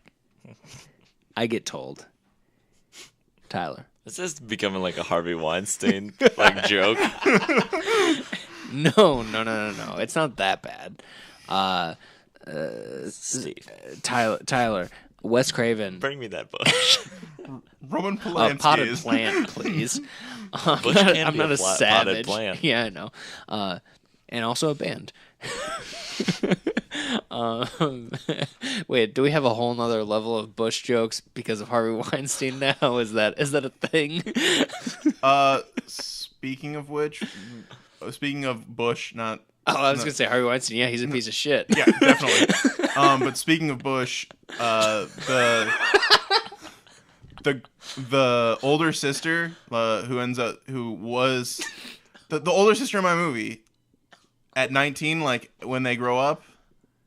Oh, no. The way you guys are just staring at me. No. She is the actress who played the girl whose bush you thought you saw in Nerve. Dude, thought. you almost. I know. You're won. like I was. You almost won unanimously. If you just said like the older sister, she was of age, and they showed her bush, I would have been like, well, now I have to give it to Steve because of the character that I've built up in this podcast. The character, I swear, it's a character. No, but it's that actress who you thought. That's crazy because that was 6 years ago, and she's 7 years ago. She's still playing a high school kid. Yeah. Alrighty. Anyway, so Steve, I'm a Hollywood exec, and I get told, Tyler, Wes Craven, he's got a new thing. He wrote it, he's directing it, he's got it. And I'm like, okay, no, I know it's Wes Craven, but I still got to hear that sweet pitch. Like, let him in, and let him tell me. And she's like, no, here's the thing. I don't know why my secretary is a woman. That's sexist. I apologize. I mean, it could also be though. True, but I it's definitely, what you imagined. Yeah, exactly. I But it- definitely but it- assumed the gender of this fake To secretary, be fair, it is a secretary that is talking back to you. No, listen. which only no, I'm not going to say that. So and they're like, no, listen, that's the thing. Wes Craven isn't here to pitch this movie. I'm like, okay, He well, said, listen here, baby. well, turn around and show me the bones. No, and give me a potted plant. No, I say, all right, well, okay, well, whoever it is, whoever he sent, I know it's Wes Craven. He's probably putting on a show. Let him come in.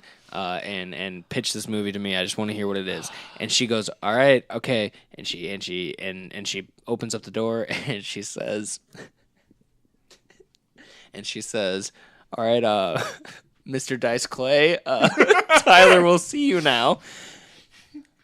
So how would you pitch this movie if you were Andrew Dice Clay? Man, I'm glad I didn't get this because I would have gone, I don't know. Wow. I'm not familiar with cool, him at all. Cool. I knew Steve would probably get it. I have a backup for you then, Charlie. I'd be more likely Why- to go why couldn't Dice you- Clay. That's two items put together. Why couldn't you have told us about this before one of your many restroom breaks?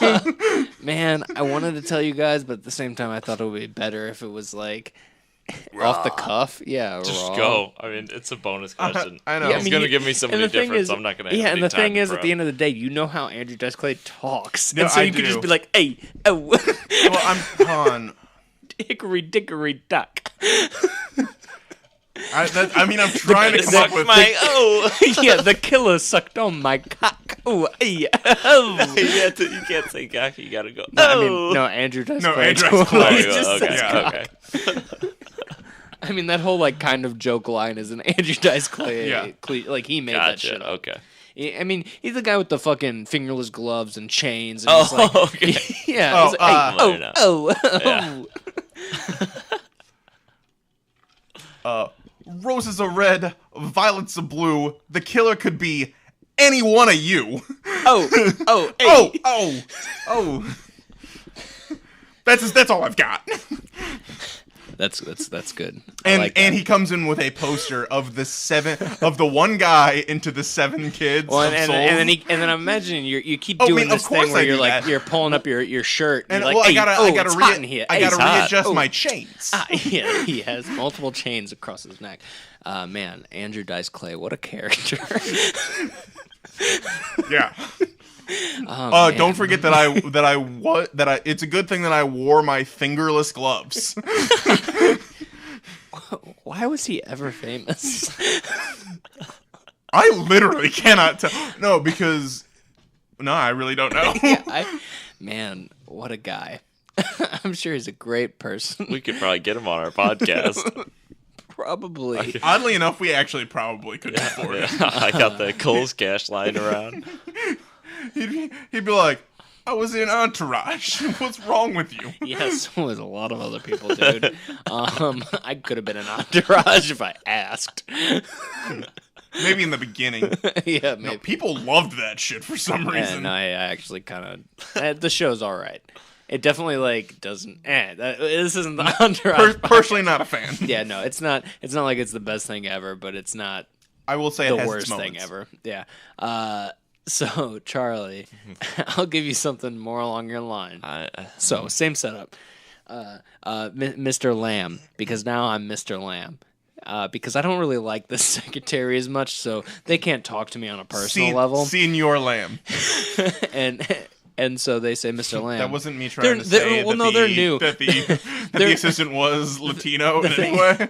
The thing is, this assistant is new because the last assistant just walked out after she saw Andrew Dice Clay walk in. She's like, I don't want to be associated with you anymore. And so this assistant is like, this is one of her first days, so she's still on the Mr. Lamb level. And I'm like, please, Mr. Lamb is my father, and it's also my name, so call me Mr. Lamb.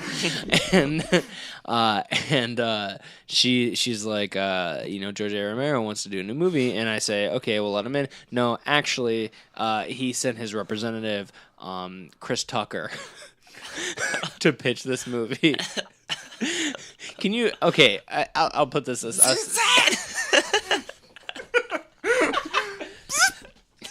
It's executive. Oh, that's gonna be so annoying to hear. Jackie. I wanna. Oh, fuck.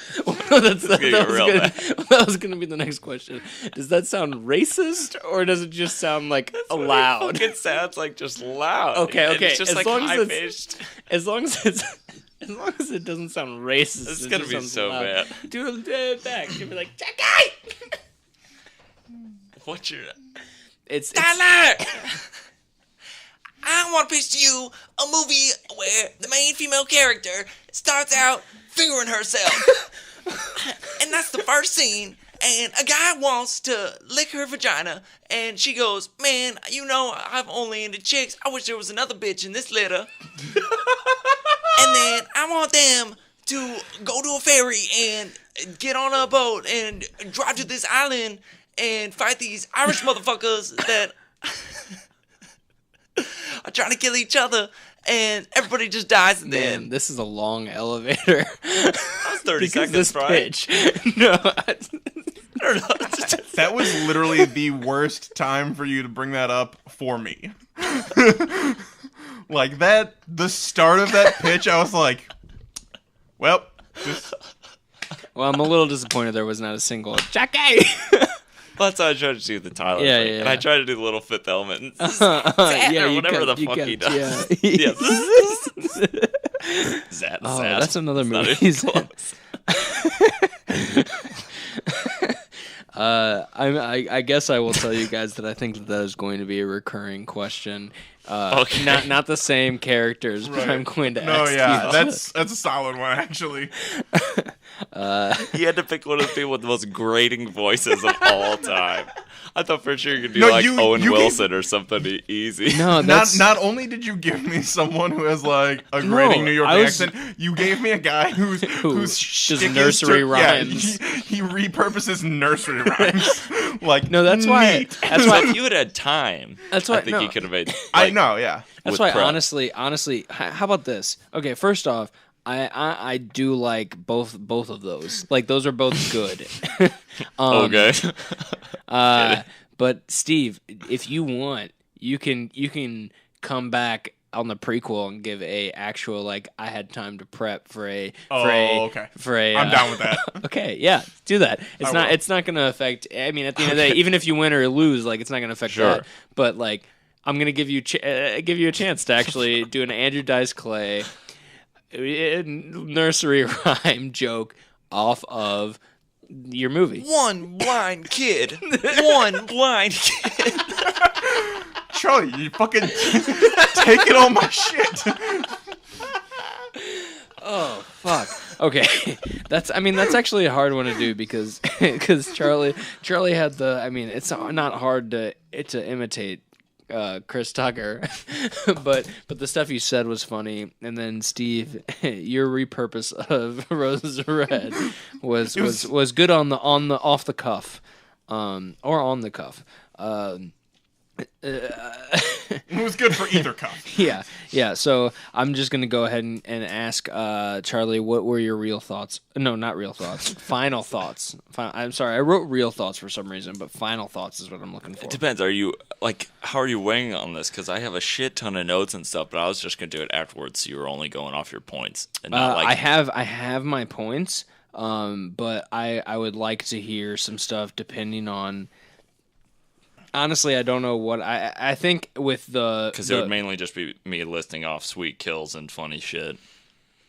I would say that if you could do because I think the beginning synopsis and the final thoughts are both weighed different, like less than a full point. All right, I won't go into those. I'll just tell you what I thought about the movie. So I would say, like, if you won, quote unquote, the synopsis, then you get like say half a point, and then if that makes sense, like whatever makes sense in your head because you're grading it, so it makes sense to me. So you're right. I won't go into the specifics till afterwards, just because I don't want to sit here and like list off a shit. It's a zombie movie. There's many kills. Yeah, and I don't want to long. I would say I enjoyed it, and it really started becoming something on its own once it got to about halfway through, and you learn the stuff about the family and how they're trying to keep the people alive and what their plan is. It's not just survival; they're trying to rebuild, but with a twisted spin on it. With like the main Muldoon guy who shoots the guy in the back has his wife even chained up like in the kitchen, and he's eating this food, and the girl almost throws up when she eats it, but he's just like kind of crazy and eating it because he has his zombie wife just like going through the motions of mixing stuff, so half of it's like not even cooked, but he's just so like crazy he's eating this stuff, and she's like, this is disgusting, and it's a classic like slop in a bucket. So I thought that kind of made it its own thing and brought me in more than it would have otherwise. And something else, too, it's in the same universe as the one that was 2 movies beforehand. Well, I can't remember. It's the found footage one. Diary? Diary of the Dead? Yeah. Are they not all in the same universe? They might be. Well, Diary of the Dead, at the very beginning, it starts with the outbreak, so it's not like a recurrence. So it probably, I mean, unless they are just saying, like, they kind of advance like Night of the Living Dead up to the timeline and stuff.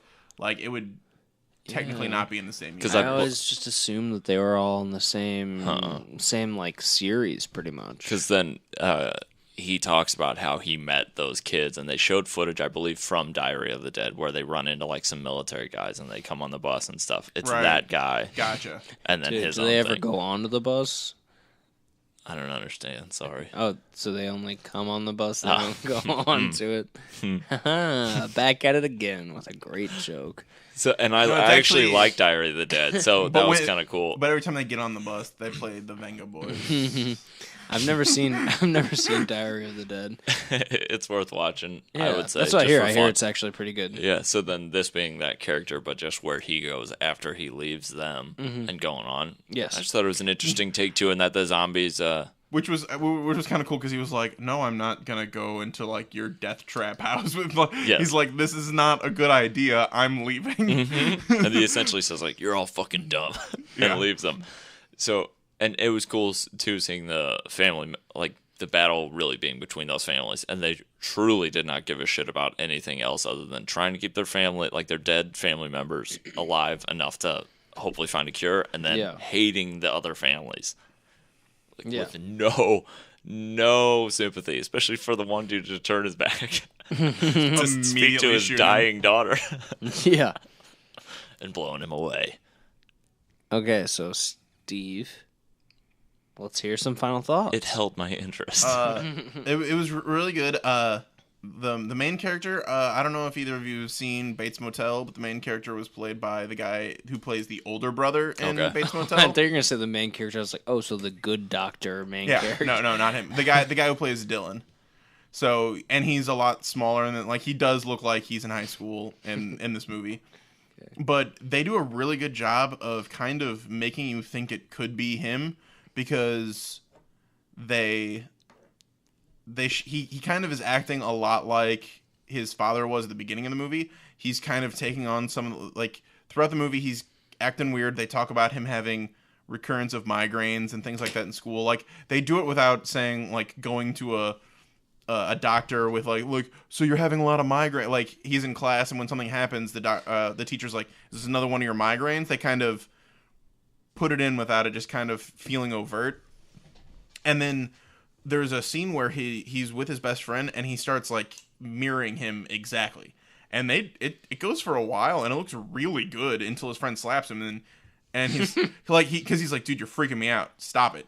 And then he ends up slapping him, and he's like, dude, what just happened? Like it's like he came out of a daze, but he keeps having these weird episodes where he's talking, like saying verbatim things that the other seven have said, and like emulating their personalities and things, but he like goes into it and then comes out like a very fugue state sort of thing. And so at the end, it's a lot like the other personalities are coming back. Like as people die, the other personalities are coming back to him as kind of like the prime personality. So, and I think it was just like a really interesting take on the whole thing. Like I thought they really explored this like split personality psychosis in like a weird supernatural way. Who was it? Who was it? It was his best friend. Just the blind guy? No. The one that was in the condor suit. It was just one of the other seven. Oh, okay. But like throughout the movie, you kind of think it might be him. Yeah. Because he's like losing tracks of time, and then you think there's a point where you think it might be his sister because there's for a while like you don't know his sister is there. You kind of forget about it, and you're like, wait a minute, where'd that sister go? Also, when the cops find her, she tells them to get away from her. Like she's acting real sketchy when they find her. So like you think it could be her because she seems weird, but then she comes in and you're like, well, it still could be her because she's kind of a bitch. She's actually the girl that runs the school and sets the jock on them onto him and his friends.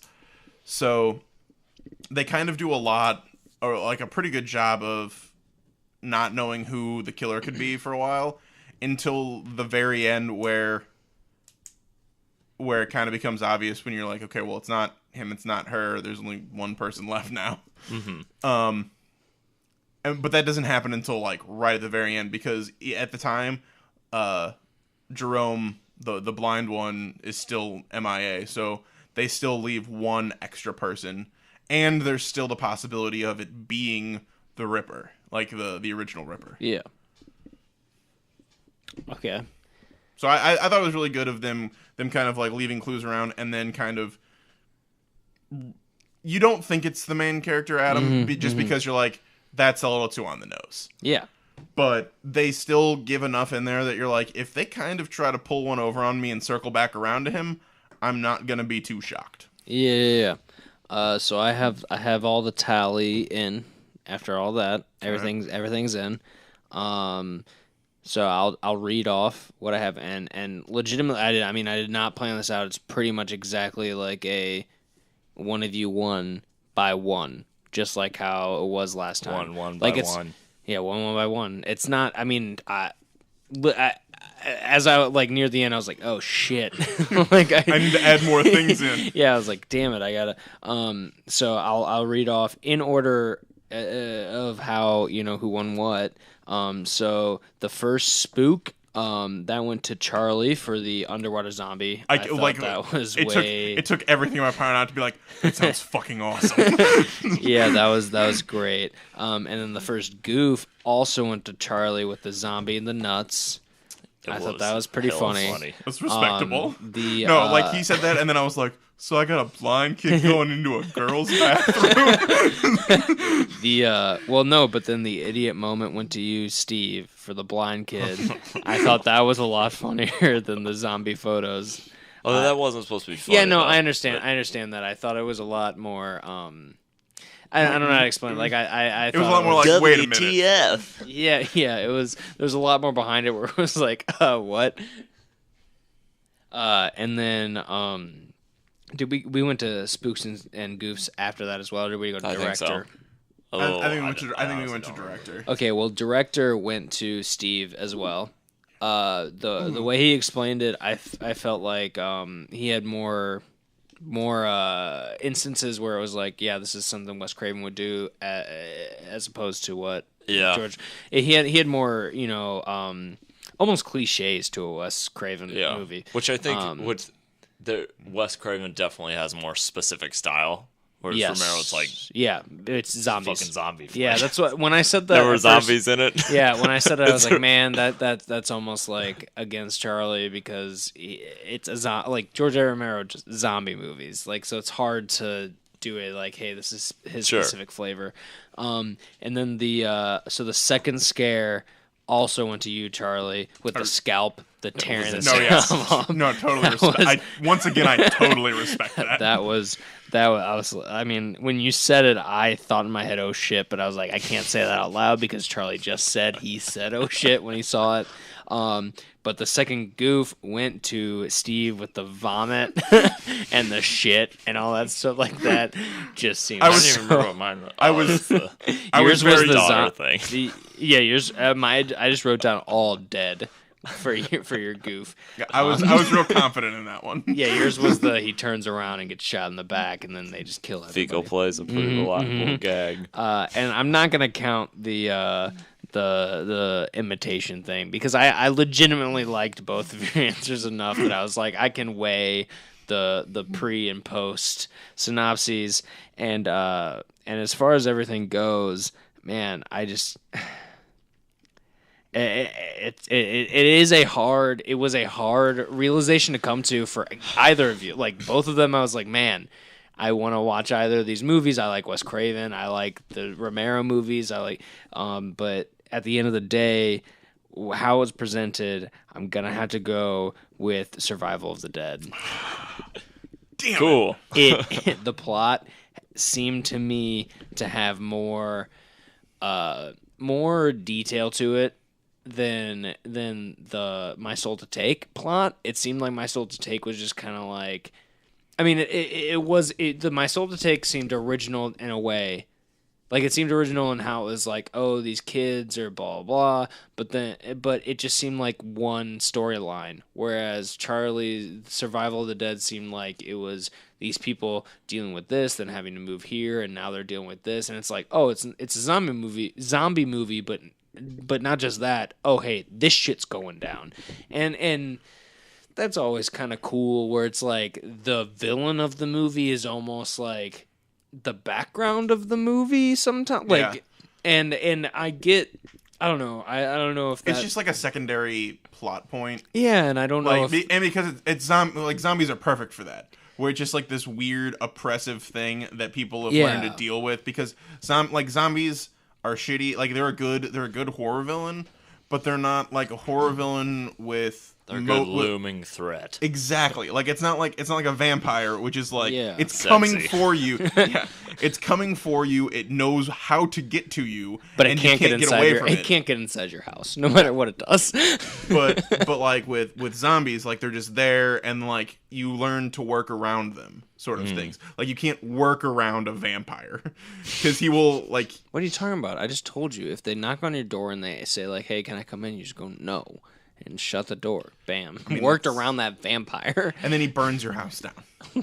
What? I guess he could, yeah. It happened in history. I don't like to talk about it. But and that's not. I feel like that might. I don't know, because the story of My Soul to Take, that like idea does sound interesting to me. Like the whole 7 kids being born on the same day. This guy had 7 personalities. Like, what the fuck is going on? But 23. Jim Carrey comes in. He's got a fucking whiteboard and also like yarn. I like at the same time it felt like the way you explained it. I don't know if it was the way you explained it or the way the movie was. It just really felt like contrived and like, hey, yeah, it's a mystery, right? And honestly, I wrote down weak twist. I felt like what you said of the ending, how it became just like it wasn't really. No, it I didn't seem really earned. It was just like, oh hey, yeah, no, it's this guy. Which, I mean, in a well written movie with that concept, it could feel earned. I know what you're saying. But yeah, and then I will counter that. I will talk to you about that. I'm not gonna say counter because it makes it sound like I'm trying to like battle back after I've already lost. But like I'll say what I felt about that situation when it's my turn for real thoughts. So I'm not saying it's my turn now. I'm just saying when it's my turn for real thoughts, I will address that personally. All right. Fuck you. Well, since I feel like it's I'm gonna tell Uncle Wes. I feel like it's the tradition to go with the winning person first as far as real thoughts / tomato meter and all that stuff. So I'm gonna go with Survival of the Dead. Survival isn't just for the living is the tagline. 29% on Rotten Tomatoes with an average rating of 4.8 out of 10. 87 reviews, 25 fresh, 62 rotten. Consensus being Survival of the Dead offers glimmers of Romero's savage wit, but not nearly enough to make up for his unusual, uninspired directing and a lack of new ideas. Reviews being, oh man, we're just looking at rotten. We've got Romero seems to have lost his touch doing zombie picks. Whole film feels like a perfunctory, wearied repetition of a formula. We've got full review at movies for the masses. Oh, ouch. Rough. That's unnecessary. He has a family. we have Romero has freed his story up for a lighter, more amusingly misanthropic take on a worst tendencies of people. That's a positive review. I mean, that's pretty accurate. We have a man. I mean, that's like the zombie special though. Like the real evil is us. No, but he's saying he lightened it up in this one. Like, oh, didn't go as hardcore on that. We have, quote, a man dies, he gets stupid, end quote. Someone observes in the film. What? Apparently that's a quote in the film. A man dies, he gets stupid. I don't remember. Someone observes in the film. Maybe if a man easily could have just forgotten it or not. I mean, heard it. well, apparently it just didn't stick with you like this guy. Maybe if a man, well, I mean, if there's one thing we have all agreed on movie critics is that they try to be the fucking cleverest of the fucking bunch within like 2 sentences at the most. So he says that and says, maybe if a man makes too many films about the dead, the same fate awaits him. Mr. Romero, you are on notice. And then Mr. Romero died, a few months later. The creator Got him. Sure told that legendary director. Yeah, exactly. Mr. Elias Savada of Film Threat. I don't know. Anyway. The creator is still driving his Model T to the ground. That's actually kind of clever and funny. More like Model Z. Am I right? Oh, you are. There are some jokes like that in my movie. Then we've got another fresh review. Maybe it's due to the fact that Romero's work never struck me as particularly exciting or important in the first place, but I mostly enjoyed this newest entry. And then we'll get one last positive review. ... Fast, often Furious. witty. ... It's 3 words. Fast, often witty. All right, so Charlie, go in with those real thoughts. Okay, so it's like you're watching it and it's like, man, this movie sucks, but it was easy to watch through. It did fly by for most of it, and it was fun. I mean, I was watching it with a friend, so that helps. We were laughing at a lot of stuff. It was easily the most lighthearted of any of the ones he's ever made before. Yeah. But it wasn't like, I don't know, it wasn't like a straight comedy, but they really did lighten it up a bunch. So if I could burn through some of these real quick, if you don't mind. Go for In it. a lightning round, okay? So the first kill in the movie, they're in the military base, and the zombie sneaks up on the guy, bites his jaw off, and then sits there and looks like he's having an orgasm because he's just like chewing this and just standing still and just like, like, and the zombie's eyes roll into the back of his head, and the soldiers are looking at him like, what the fuck? And shoot him in the head. Let's see. There's, like I mentioned earlier, the guy that goes, you're going to have to shoot me. And by the time he finishes that sentence, the guy just comes from around the tree and shoots him. A guy puts a fire extinguisher in a zombie's mouth and fills his head up till his eyes blow out of his head, which was pretty cool. I almost used that one. Every line in this movie was a cliche, like a joke, to the point where it became impressive that people were having entire dialogues in cliches. Shit. Really bad, but then it was like, oh my god, this is Like it comes back around. Yes. Like you could be like, yeah, kid, well, the kid was like, maybe I'll be even as tall as you one day. And he's like, maybe if you get to grow old. And then the kid's like, well, but you're already old man. And like, just like this really shitty movie lines, but for the entire thing. The guy shoots a flare gun inside the zombie's head and it lights on fire. So then he pulls out a cigarette, lights it off the zombie's head, and then puts it in his mouth and walks away. And then does like a crescent kick and kicks him off the boat. Wow. Let's see.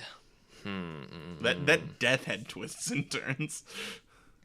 I loved the soldiers that kept going, I never signed up for this shit when they're killing zombies over and over again. That is a classic.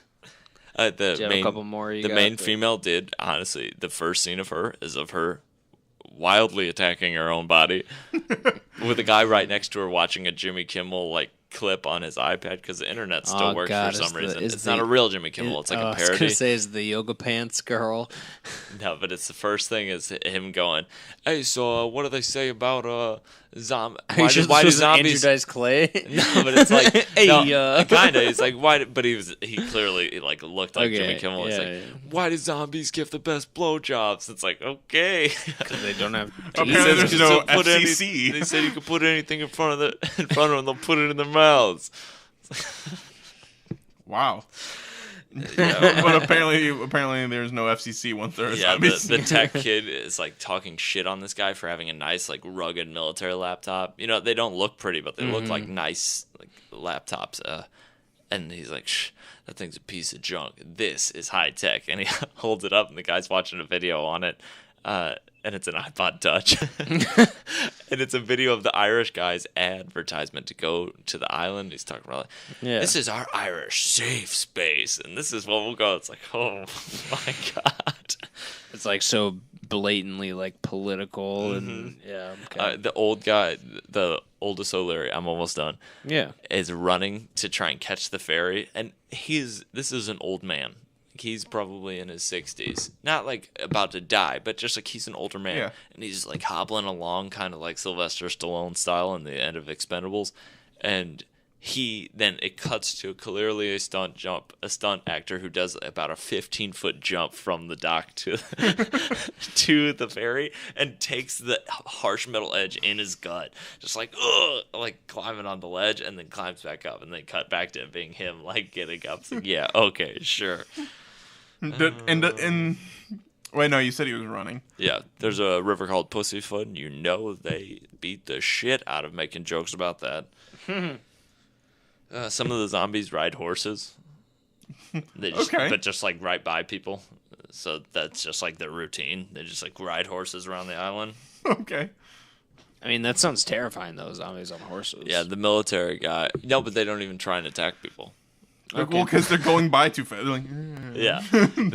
At one point, this lady, during the Mexican standoff, a few people didn't have guns, and she comes in and gives everybody guns. And she goes, there, now we all have guns. So if somebody starts shooting, it's going to be a bloodbath. It's like, what is your problem? But the military guy and his crew, they're like, you guys just got a bunch of rusty pea shooters. Because it was almost like they were in their own time setting. They were like from long time ago. But the military guy, he goes, God damn it. I'm sorry. Everybody listening? the military guy goes, yeah, well, we got these, and fires his machine gun in the air, like tons of rounds really quickly, and it just cuts into a close-up of this one guy's face holding like this black powder rifle, and he just goes, fuck.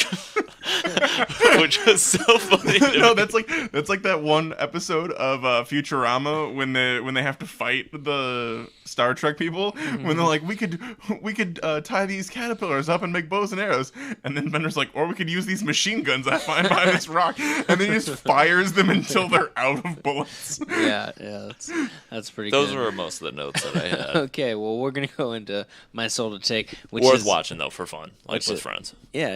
My Soul to Take is at a staggering 9% on Rotten Tomatoes. Oh, shit. 2.9 out of 10, 58 reviews, 5 fresh, 53 rotten.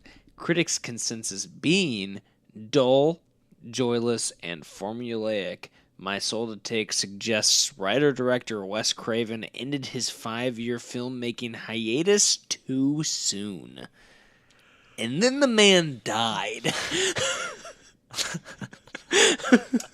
Yeah. Wait, to what? Him dying or the review? I mean, him dying. Oh, okay. So what sinks it is Craven's simplistic, ham-fisted writing and inert direction. The worst horror movie Wes Craven's made perhaps ever.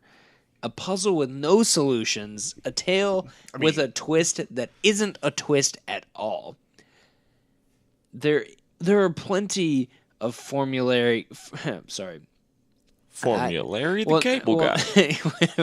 and the punctuation on this is very Medea-ish. You'll see why. Oh, Lord. There are plenty of formulaic boo moments. Boo! Exclamation point! Medea Halloween special moments. Yet Craven intelligently treats Bugs' otherworldly issues like hormonal growing pains that must be tamed. That is obviously a positive review. I did not realize how ridiculously positive that was until I was reading it. I mean, I would agree with that a little. Like the way he treats it, it does. I mean, but that's not like a thing that's uncommon. Like, it's very common for people to be like, I'm going through these changes, and then someone being like, yeah, that's just what happens at your age, and just kind of blows it off. But in this movie, like, it does feel a lot more natural than just like weird shit that's happening to some people all the time. Places too much in the hands of disposable characters, so that it is neither a brainless slasher flick nor an immersive character piece based in a serial massacre. I actually agree with that really. Like I agree with that a lot, and I'll explain it here in a second. My Soul to Take ends up being mere Chuck E. Cheese. Okay. Do not know what that's supposed to be. That was a positive review, by the way. Oh, that makes no sense. A typically ruthless and cynical comic horror thriller from Craven set in a high school where the cast, with an E, so I guess this guy's know he's from Memphis, Tennessee, so I don't know why the fuck he's putting an E at the end of cast. Wouldn't Also, that be cased? yeah, also, I don't think that's a British thing to put an No, E at the end of cast. He probably So this guy's an idiot. That could be a typo. This guy's an We can give idiot. that This guy's to an him. idiot. That's why he gave this a positive review. Set in a high school where the cast system. Oh, So- case. No, he actually used it right. Yeah, he did. I didn't read more. Okay. I didn't read that's gonna be on my gravestone. I never read. I didn't read. Set in a high school where the caste system is more terrifying than the possibility of a murderous ghost. Parentheses, the bullying leader of the Mean Girls is nicknamed Fang. In parentheses. I was gonna get there. Steve, why don't you get there? So first of all, yes, he's correct. They keep talking about Fang, who is like the leader of the Mean Girls, and you're like, that's stupid. But then the whole reason they were doing that was to hide the fact that it was his older sister, because like at the very beginning they refer to her as Leia, but they use Fang with her character to like clearly hide that it's the same girl, because that was when I was like, oh, it could be his older sister. We haven't heard from her since the whole thing, and she was clearly disturbed. But okay, now she's back, and she's just a crazy bitch. Yeah. So, because she's down with us. Anyway, I think the problem with this movie is that like the basis seems cool. Like I like the whole personalities, they split apart and things like that, but it kind of all all the murdering kind of happens like really quickly.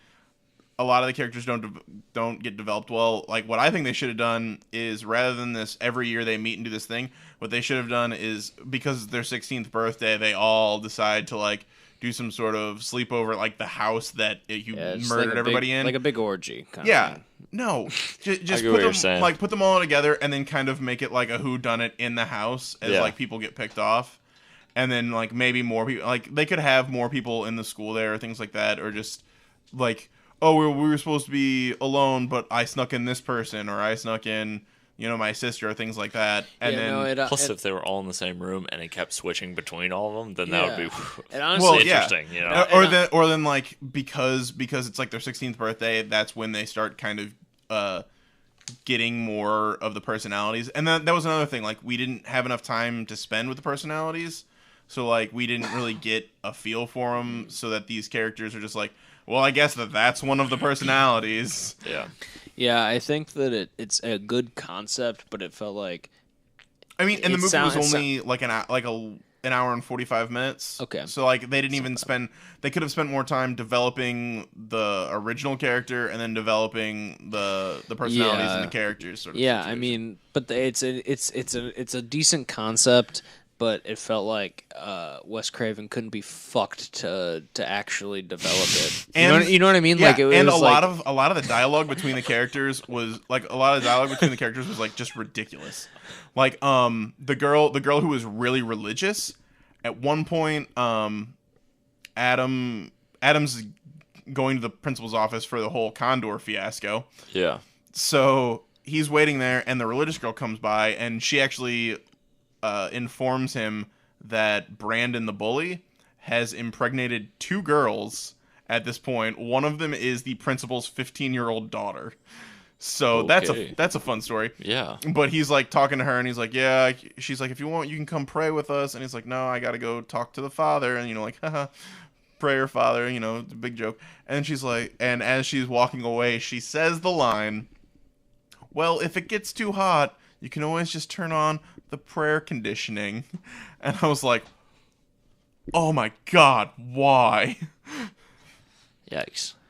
It sounds like that one dude's review that we read. It's like he developed the characters just enough where then you can't just kill them off and make it super funny or like just who cares, but then didn't And when he bother kills developing them all when the he way. kills the when he kills the bully and the popular girl in the woods, he does that thing, and right as he's about to kill the bully, he's like, I'm gonna have a kid. He's like, I don't fucking care about your kid, and stabs him in the gut. Oh, and man. And as he's dying, he's like, now where did I leave your bitch? And he just trudges off into the woods. But you don't, at this point, you haven't like seen a shot of the killer yet. Yikes.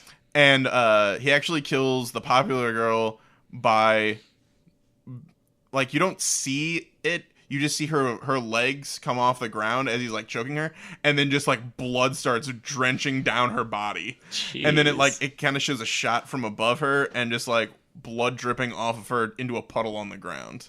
Also.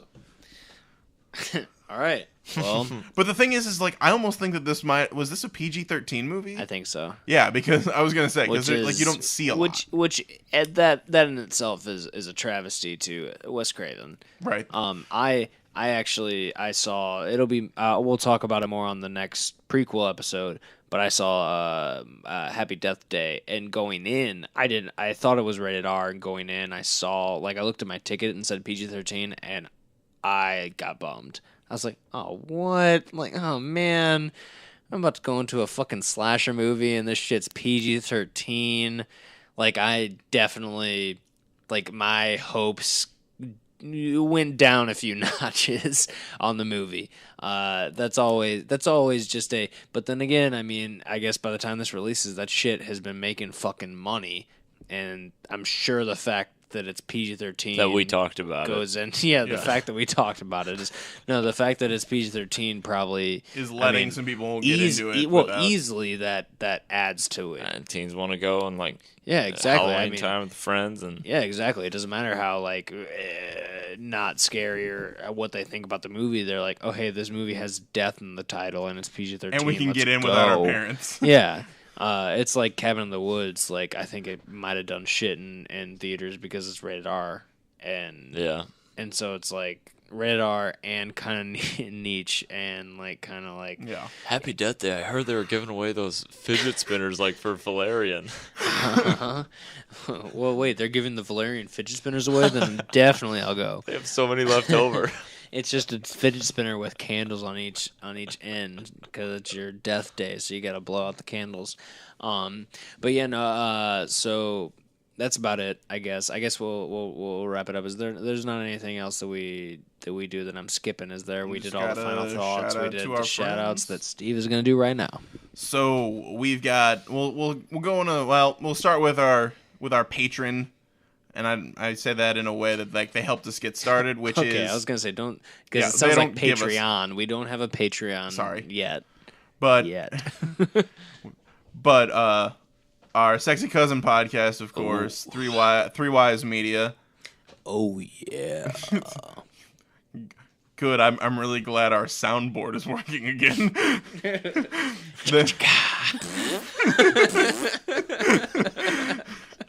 Then of course, Good Bad or Bad Bad, the video podcast.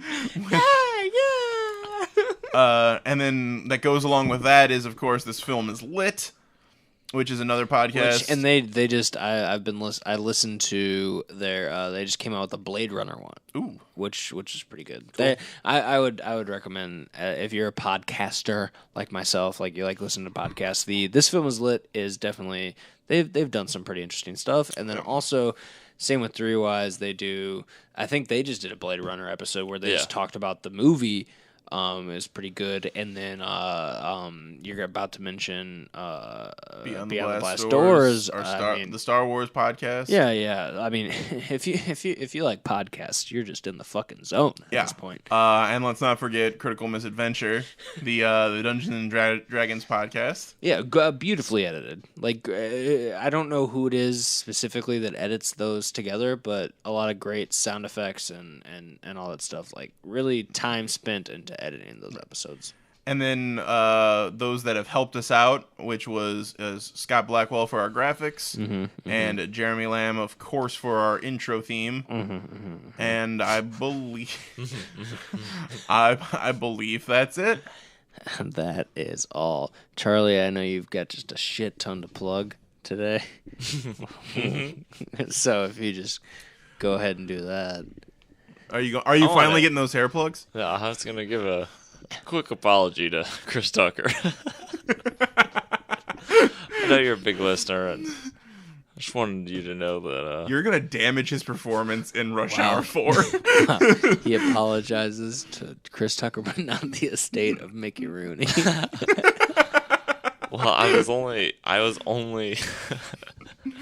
One I was just telling the truth about. The other was just a poor imitation. I'm not going to apologize for speaking the truth. You got to stand up for justice. All right. Well, bye. Movie Versus is a production of Three Wise Media.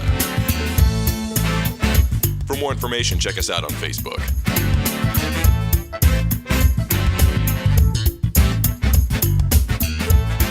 Settled, so now she can like do it again. So she was kind of Yeah, like, no, and her newest album is fucking awesome. I really liked Woman. It's that Black Eyed Peas collab, right? The whole album. It's just her and Real collision course. Well, every Yeah, it's just her and Well, it's the whole- and it's the the one whole dude band. that I can't remember from Taboo. Black Eyed. Yep, Taboo and Apple the Apple. Yep, those are both the names. I knew Apple the Apple was the ridiculous name I was trying to think of, and I just kept, definitely not Will I Am. I know. I just kept thinking of like kidney, like kidney, because he's in the Black Eyed Peas and they're beans or whatever. Or I guess they're peas. I don't know. Mostly peas. Are they pea? Like, A black but they eyed look pea like is, beans. Black eyed though. pea is a bean. Yeah.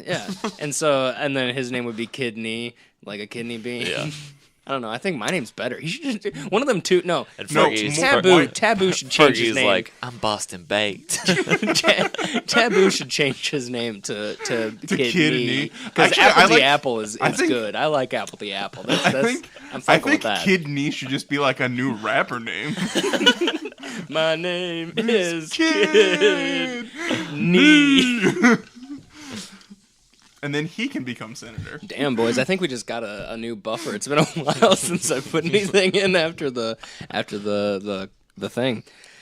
A little mic check, I guess. That could have been one too. Just me saying that. The thing after the thing. That would be fun.